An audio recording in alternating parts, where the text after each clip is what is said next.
longing for the exact same thing. Every revolutionary wants to target the father. And I think there's something really deeply spiritual happening there. Because when we think of authority now, right authority, or even fatherhood, the role of the father, our minds immediately go to tyrannical domination. It's been such an effective demonization of the image of a father. But if you talk to someone, they know what a good father should be.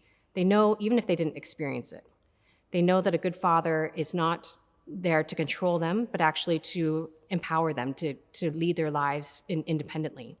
They know a good father is gentle, but also strong.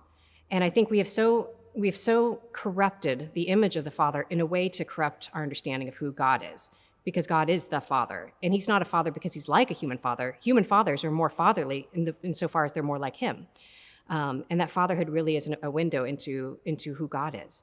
So the revolutionaries were, of course, correct. In targeting the father, you really dismantle society from the inside out. Because so they wrote about men needing to become licentious, right? To become slaves to their desires. That was part of our liberation. Our liberation is through combating groups outside of ourselves, but our liberation is also through combating our own internal desire or instinct to repress our desires. And so part of our liberation was in embracing every desire, particularly ones that were transgressive. And this was a real target of men. And what happens then is once a man's moral authority is eroded, then women become vulnerable, because there is a way in which men are called to be providers and protectors. And once women become vulnerable, they tend to become calloused because the sexual revolution targeted them, and it encouraged them to engage in all sorts of relationships and activities that women really have to callous themselves to engage in, because they have to develop a thick shell, I think. And I think that's hardened a lot of women. It's because they have felt truly used and have felt that they weren't cared for.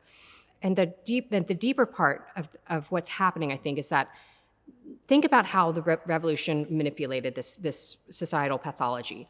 It encouraged men to become licentious, to become weak. And then it pointed to the inevitable abuse and disruption that happened between men and women and said, you see, this is further evidence that we need to smash the patriarchy. Men are bad, so let's condemn men as on a whole as being bad. It's suggesting that the cure is the exact thing that caused the problem.